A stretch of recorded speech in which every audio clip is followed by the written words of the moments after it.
Olá pessoal, tudo bem com vocês? Eu sou o professor Jaelson e a gente vai aqui conversar um pouco sobre o assunto que a ótica geométrica traz, se bem que nós já iniciamos o nosso conteúdo quando a gente falou a respeito da reflexão da luz. E aí a gente estudou reflexão da luz, recordem, não esqueçam, a gente estudou reflexão da luz para a gente poder estudar as imagens projetadas nos espelhos, tanto plano quanto também nos espelhos do tipo convexo. Não foi? Fechado? Então, não esqueça esse detalhe. E a sequência, como vocês podem perceber, a sequência está aqui. A gente vai trabalhar hoje, essa aula de hoje, a Física 3, o livro 1 e o módulo é o módulo 3. Então, não esquece, após a explicação das aulas, ir lá no material, dar uma resolvida nos exercícios, atividades para a sala e também as atividades propostas do nosso material, beleza? Assim você vai pegar a teoria, mentalizar nos exercícios e deixar tudo beleza aí na tua mente, fechado? Ou então vamos começar. A refração luminosa ou a refração da luz, ela é um fenômeno ondulatório, óptico, não deixa de ser também, mas aqui a gente tem que pensar que a refração luminosa, o que vai acontecer com ela é mudança, com a luz no caso, quando ela sofre essa refração, é mudança no valor da sua velocidade. Então, quando a luz incide em um meio e passa para o outro, pode acontecer de duas maneiras. A incidência ela pode ser uma incidência dita normal, é aquela em que o raio luminoso incidente forma 90 graus com a superfície de separação dos dois meios. A gente tem aqui o meio 1 e o meio 2, recorde que a gente está diante de meios cujas densidades são diferentes, então a luz vai ter comportamento diferente na hora da sua passagem, vamos dizer assim. Então, ela traz uma velocidade V1 com ela, quando adentra um outro meio material, meio 2, então ela muda de velocidade. Então, o que vai ser importante na refração luminosa é a mudança no valor da velocidade, e não mudança, vamos dizer assim, a questão de ter mais ou ter menos desvio, tranquilo? Então, quando a luz ela incide no meio e essa mudança acontece de maneira que não vai sofrer desvio, implica em dizer que vai sofrer mudança de velocidade. Então, o ângulo de incidência aqui e o ângulo de refração, ambos são nulos no caso. Uma outra situação é quando a incidência ela for uma incidência oblíqua, ou seja, acontecer uma incidência com desvio. Então, observa que aqui a gente tem um desvio luminoso acontecendo, devido a uma mudança de direção, mas durante a passagem da luz pelos respectivos meios, ela se propaga de forma reta, ou seja, não muda aquele princípio da propagação retilínea da luz. Mas uma coisa é certa, o que vai mudar é a velocidade de um meio para outro que se altera. Tranquilo? Lembrado disso, captado? Então, vamos aqui na sequência. Se eu falo de refração, então eu falo de um fenômeno que a gente chama de uma grandeza que a gente chama de índice de refração. Esse índice de refração absoluto é uma grandeza que não tem dimensão, e quando a gente estudou lá no começo, lá no módulo 1, lá na Física 4, recorde que a gente conversou a respeito de grandezas que têm dimensão e daqueles que não têm dimensão. Então, o índice de refração é uma grandeza adimensional, tranquilo? Se é adimensional, então é a divisão de duas grandezas que têm uma mesma unidade de medida. Então, quando eu falo de índice de refração, eu estou falando de uma grandeza que vai medir dificuldade ou não que a luz vai ter na hora da travessia. Então, por exemplo, aqui, se eu falo que a velocidade da luz, dividido pela velocidade da luz no meio em estudo, que você está observando, essa divisão vai me dar um número. E esse número vai me dar a refringência desse meio material pelo qual a gente está estudando, tá? Esse índice de refração, ele pode ser igual a 1, quando a gente se refere ao vácuo, ou pode ser maior do que 1. Nunca menor do que 1, né, no caso. Então, com isso a velocidade, esse é o valor da velocidade da luz, um valor constante, arredondado está para 3 vezes 10 elevado a 8 metros por segundo, este é o valor de velocidade da luz. Esse valor, então, é uma constante, e percebam vocês, quando a gente vai aumentando o valor dessa velocidade, é evidente que esse índice de refração ele haverá de diminuir. Então vejam que a relação entre velocidade e índice de refração são inversamente proporcionais para uma constante, como a gente está considerando a velocidade da luz no vácuo. Chegamos então às leis da refração, onde aqui é o nosso assim, objeto de estudo de suma importância, e você não pode esquecer disto. Né? Então aqui a gente tem esse RI, a gente está chamando de raio incidente. Tranquilo, gente, galera? Beleza? O RR é o que a gente chama de raio refratado. Mas como a gente está falando da refração, a gente não pode esquecer também a reflexão. Já estudada, que é essa parcela da onda que vai voltar para o mesmo meio do qual estava se propagando.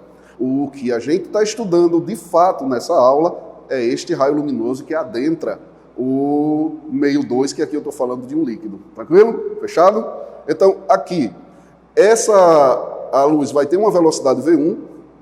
Como a incidência é oblíqua, percebam que tem um desvio, tem um ângulo formado entre a reta normal, imaginária, perpendicular à superfície e o raio incidente. Essa abertura, esse ângulo, a gente chama de ângulo de incidência, tranquilo? Então, o que a gente tem que levar em consideração é esse ângulo formado pela reta normal e pelo raio incidente, e não o raio formado pelo raio incidente pela superfície. Jamais. Então, é esse aqui. Vejam vocês que o raio de luz que refratou forma também um ângulo com a reta normal e com seu próprio raio refratado. Não esqueçam que essas velocidades são diferentes, porque os meios são diferentes, índice de refração diferentes também. Até aí tudo tranquilo? Fechado? Beleza? Então o que a gente tem que levar em consideração aqui é que o ponto que o raio incidente toca a superfície, a gente chama de I, ponto de incidência. Fechado? E se a luz não sofresse esse desvio, ou seja, não sofresse, se fosse oblíqua, ela seguiria esse trajeto aqui. Esse trajeto seria a luz seguindo se não houvesse mudança de meio material. Mas como há, ela logo sofreu o desvio.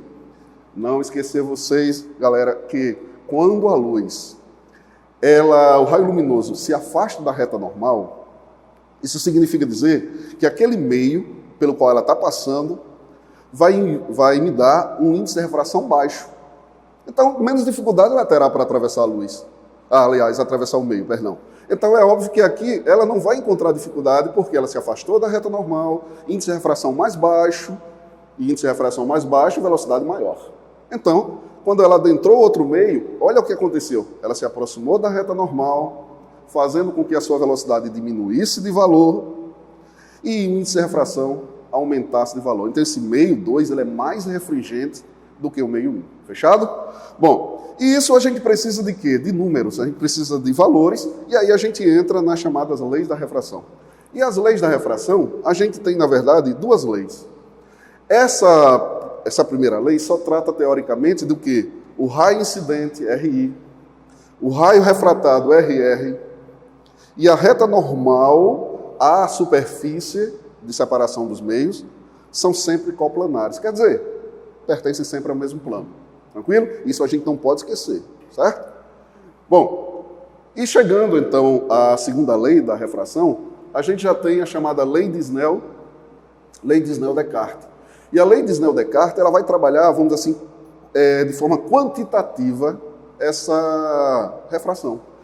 E toda vez que a gente tem o produto do índice de refração do meio 1, multiplicado pelo seno do ângulo de incidência, galerinha, lembra que o ângulo de incidência é aquele ângulo formado entre a reta normal, imaginária, superfície e o raio incidente?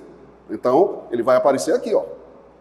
Que é igual ao produto do índice de refração do meio 2, pelo qual a luz conseguiu atravessar, multiplicado pelo seno do ângulo de refração. Professor, e o ângulo de refração qual é? Recordem, ângulo de refração é aquela abertura formada entre o raio incidente, o raio refratado e a reta normal. E eles estão aparecendo aqui. Então, este produto de N1 vezes seno de I, N2 vezes seno de R, esse valor aqui haverá de ser constante. Bom, como a luz ela tem um caráter que a gente chama ondulatório, a gente não pode deixar de falar a respeito, a gente aproveita logo, pelo que você já estudou, que a velocidade de propagação de uma onda, ela é proporcional ao comprimento de onda multiplicado pela frequência da radiação, certo? E com isso vai implicar em eu fazer o quê? Para o meio 1, a velocidade é V1.